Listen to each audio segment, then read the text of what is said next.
The dragon lasted a lot longer in the movie than it does in the book.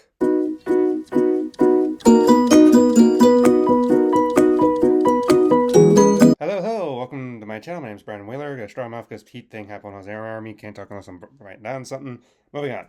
I'm also an indie author. I have 3 fantasy books under my name, and I have a Christmas mystery book as well if you want to check out on Amazon. Links down below. Moving on. Alrighty. I am continuing on through my full reading of the Chronicles of Narnia, and I have now completed the Voyage of the Dawn Treader.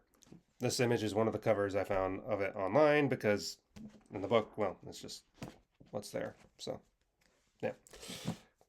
Why am I reading through Narnia? Because I've never, outside Lion, Witch, and Wardrobe, never read the other books before.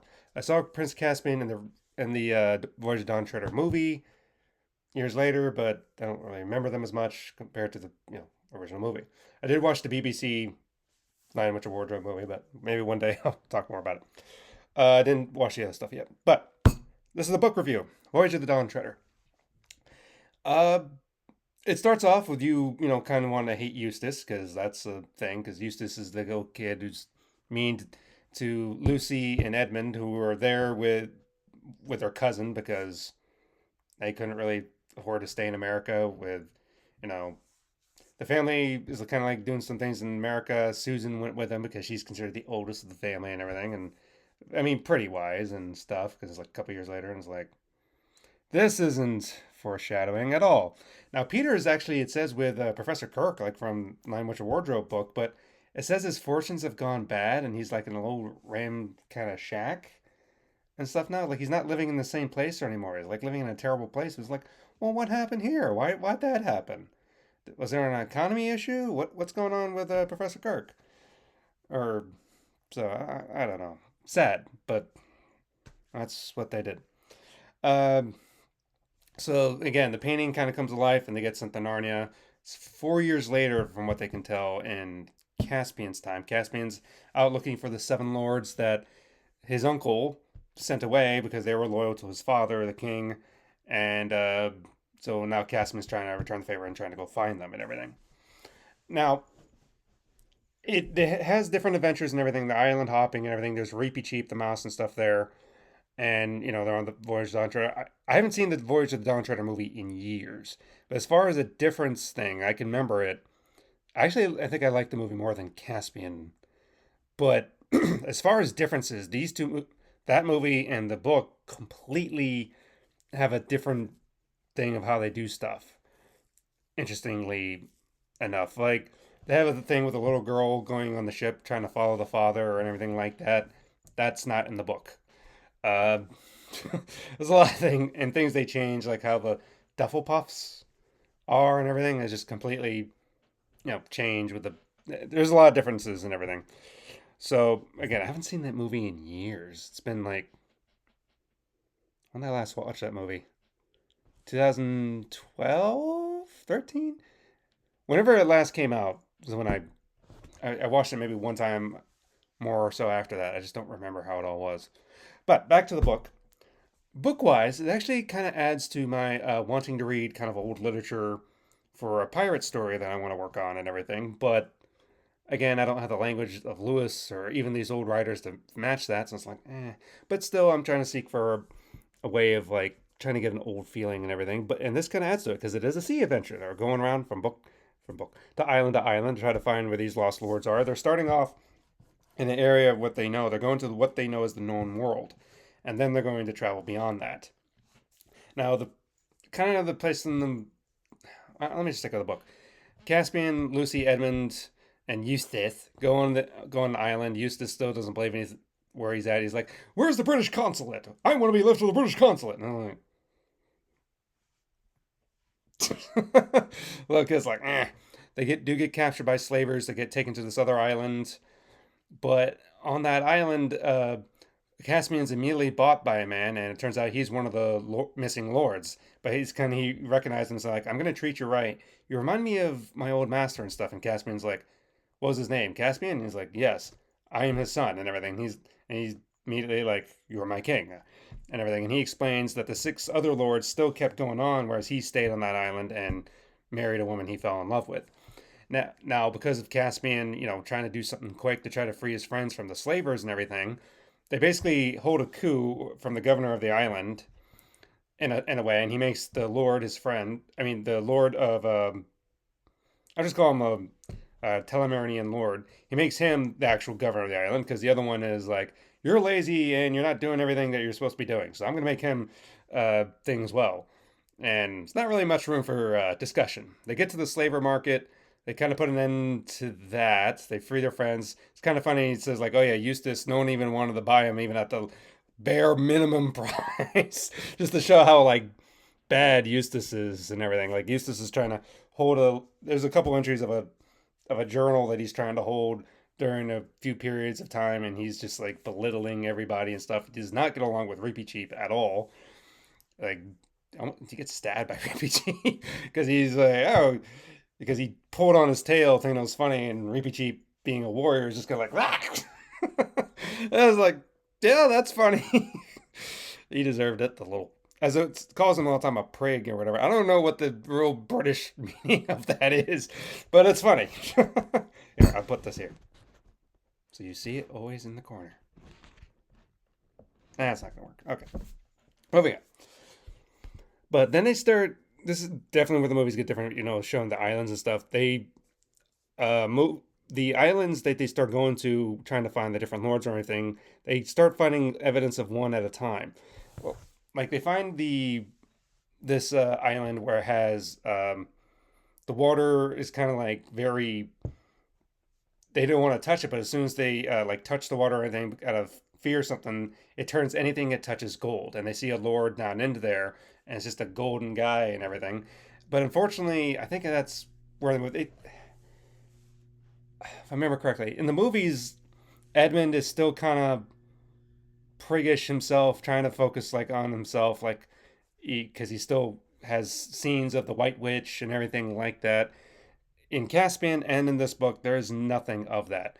Like he said, but that argument that happened in the movie, because I'm going off memory, did kind of happen because they're like, I declare this island. Caspian's like, I declare this island under the name of da da da and everything because it can turn anything gold, which means they could be extremely rich. But then it does look like they're about to fight, kind of thing. But then Lucy, breaks them out of it, and they discover that you know what, this island has a magic spell on it, and it is not good. And Reapy Cheap just says, "Can I call it Deathwater Island because this island sucks?" Yes, this island sucks, and that's so it's going like Golden Island is gonna be like Deathwater Island because it is not a good place to be at all. Oh, as far as that lord, yeah, they just leave him because he's dead in the water, literally. They go to another place. They find like bracelets and everything from possibly the Lord, but they don't do anything about it, probably because he got, say, eaten by a dragon. I think this actually took place before Deathwater, but it doesn't matter. That's where Eustace, he sees a dragon, it goes over to the water, drinks the water, falls over, dies. So then he goes to the cave to try to get out of the rain because Eustace thought, oh, I'm going to sneak off and do everything while they're all busy doing stuff. He puts this bracelet on his arm, then he kind of falls asleep. He wakes up, he turns into a dragon, and, he's running around and everything. But surprisingly, they're able to get him under. He can't talk or anything, but he can nod his head and stuff like, "You aren't having a chance, Edmund," because they're freaked out because like, "Oh no, there's a dragon," and he's just waving his head like, "Yeah." And I was like, "Oh boy," but he's actually useful for that time. He actually grows up a lot during that time. Now the thing with I remember in the movie versus the book is that the movie he lasts like what 2/3 of the movie or like half the movie he's a dragon, and this no he's only there for a couple chapters and he's only a dragon. He becomes the dragon. Then one night, Edmund wakes up. He sees Eustace. Eustace tells him what happened with like Aslan telling him, "Hey, you have to do a thing." And he kind of a almost grotesque way of doing it. He's trying to peel off. It's like he says in this vision, whatever he's doing, he's trying to peel off all the skin, and he keeps peeling. And there's like another layer, peeling, peeling, peeling, peeling, and he can never get it off fully until Aslan says, "I can take it off." And he's like, "Okay, do it." He does, goes in the water, and he's like fully cleansed of it and everything. It's just kind of interesting. Like, well, that's interesting how it's like just peeling off and everything. It's like, oh, that's almost.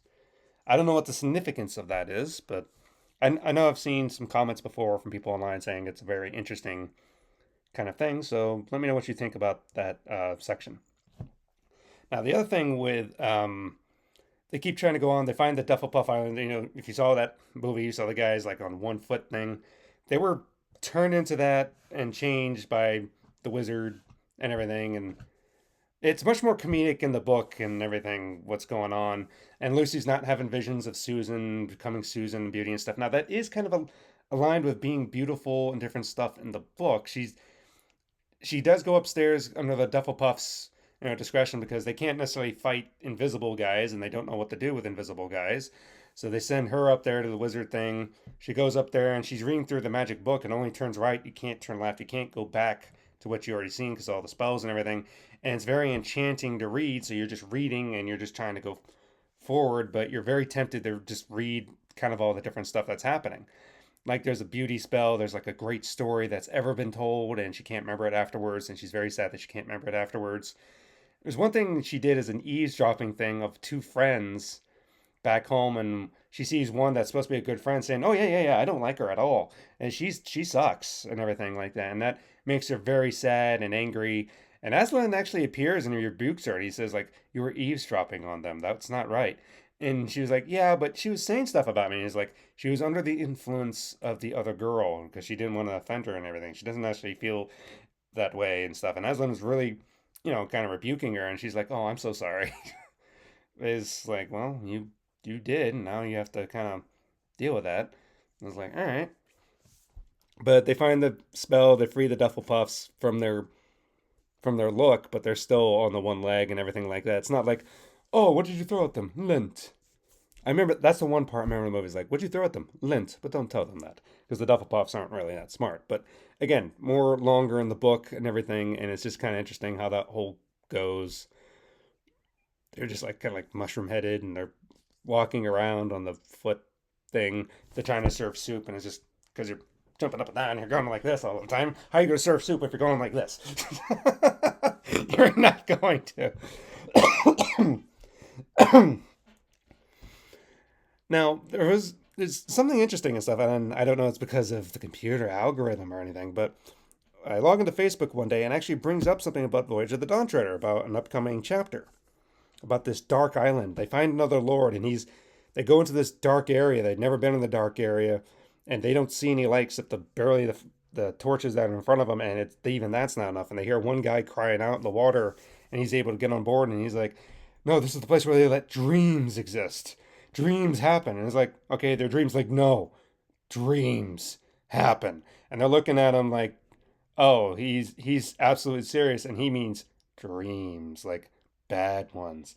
And everyone starts freaking out. Like literally, everyone is freaking out. All the guys at first are like, "Oh yeah, dreams happening," and then they realize like the horror of what it could be, and they're like, "Nope, nope, nope," and they're trying to row and get out of the darkness fast, and they get out. But what's interesting on that I found on Facebook briefly that came up. Seemingly, there's two versions of this, which is like, okay. And seemingly, I have the British version.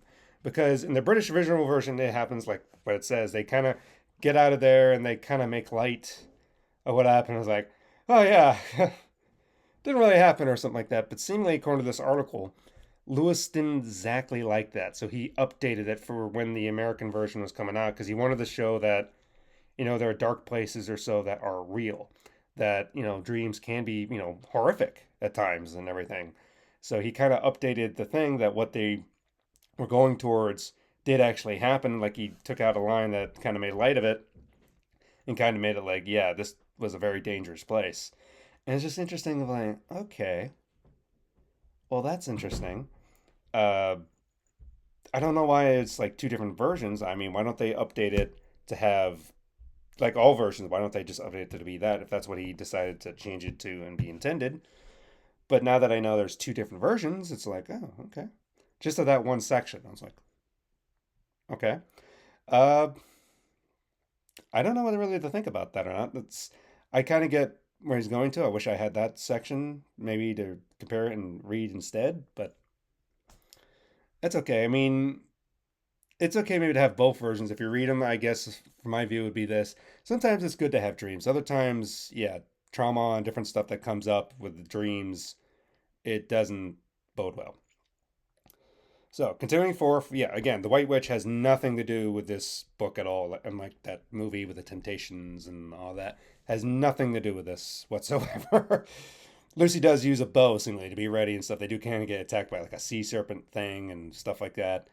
Uh, the final island they get to, they find the three lords at this table, and they're all asleep. The one guy they found on the thing, he's like, "Don't ever ask me about the dreams. Don't ever ask me, Caspian. Never ask me about it." And Caspian's like, "Yes, I will never ask you. Don't worry about it." But they get to this island. The three guys, they're just sleeping on a table. They try waking up. They won't wake up. And there's food all over the table. They're thinking, that's poisonous and it's magically dangerous. We're not going to touch it. Then this very beautiful girl, about Caspian's age, comes in, hint, hint. And she just tells them, no, they're like that because they haven't eaten any of the food. And I was like, huh? Seemingly they're just kind of, they got into an argument. They touched the knife, which put them all asleep because it's Aslan's table. And that's the knife that the witch used to go after Aslan. There's your reference to the witch in the book. But other than that, she's not appearing in like Jadis is not in it, like the movie. So then they think, okay, maybe it'd be a good idea to try to get, the Lord over here and let him sleep while he's things because he hasn't slept without a good night's sleep for so long. They explained to him like, yeah, this could put you to sleep and you won't dream at all. And he's like, I'm in. So he gets to go there and he gets to sleep for a little bit. And the reason why they do this is because they ask, can you undo it and everything. She says, my father would know. And it's an old man that comes out. And it's interesting. As soon as he appears, there's like a giant song that appears and everything. And a bunch of animals come in. They eat the food, and then the food kind of reappears because it's self-sustaining and such in a way. And the man reveals himself to be Ramanu, something like that. He's a retired star, which is like a retired star. But yeah, sure enough, he's a retired star, which boggles my head and makes me think like a retired star. Well, that's interesting. He was like a star and he retired, and he even mentions that wizard they met back in the island. He was a is not he was you could say forcibly retired because he's making penance for what something he did, and the kids even asked what did he do, and he's like that's not the conversation right now. So he's kind of like been made governor and everything to where he kind of makes right everything that he did or something. But it's just kind of like a retired star. He's no longer a star, so now he's an old man and he's living his days, and it's just kind of like, that's interesting. I like that. Of course, his daughter, is there and stuff, and it's the most beautiful woman to Caspian. So, yeah, it mentions at the end of the book, Caspian and her get married. Simple, straight to the point. But he's they decided because what they found out is that they have to go to World's End, to Aslan's country at World's End, and someone has to stay there in order for the lords to be woken up. And this goes into Reepicheep's story throughout the entire thing because Reepicheep kept having this like melody that he had sang to him as a kid. He brought that up again in saying like it's a prophecy for me, and that happens. He gets to go to Aslan's country, goes over the wave type thing. They see like kind of like a bunch of mermaids and mermen in the water who probably have never seen a ship, so they're very defensive and everything. Caspian almost gets into a fight in his crew because he wants to go over to the thing as well, but they say no, you have to stay, and he's like fine. But of course, Edmund, Lucy, and Eustace gets to leave, but they have to leave through a door that Aslan creates. Reepicheep gets to go over the wave and through to Aslan's country. It says they never see him again. But then they go back to their own world by Aslan making them a thing and stuff. So, and seemingly Eustace is a lot better of a person. They do say Edmund and Lucy won't be back. Doesn't say anything about Eustace not being back, so we'll see what happens with that. But overall, what do I think of this story? I liked it a lot. It has a lot of different fantasy elements, a lot of different stuff that goes on with everything. It's, I think, so far the longest out of all the books. But it's very interesting because that's definitely more of the quote unquote adventurous book. So besides Horse and His Boy, it might be of course, besides the original, might be my favorite between them all. Besides, so it'd be what? I mean, so if Narnia is here, the original Chronicles of Narnia, Lion Witch Wardrobe's here, Horse and His Boy, Voyage of the Dawn Treader, that one, Magician's Nephew, uh, the magician, Prince Caspian, or Prince Caspian Magician's Nephew. As far as like kind of like my order of rankings, I think so far. I do like the thing a lot, adventures, the sailing and everything. It also inspires me. It's like, ooh, this is getting into my sailing stuff I want for my pirate idea. So it's very interesting. I know this is a very long-winded video, but I really wanted to talk about it and everything because it's like, oh, this is exciting. It took me a little bit because school. I got a lot of other reading and stuff to do. So, alrighty. Well, we will see you in the next one. What do you think about the book? What do you think about the changes for the American version versus British version? I guess this is the British version and stuff. Of course, an old book. Let me know what you think and everything like that. Let me know in the comments if it's your favorite book. What is your favorite book? And I'll start the next one, which I think is what? The Silver Chair? What is the next one? What is the next one? It is. It's the Silver Chair. I will say, look at that artwork that's in here. Interesting. No clue what the Silver Chair is, but we're about to find out. All right. We'll see you in the next one. Goodbye.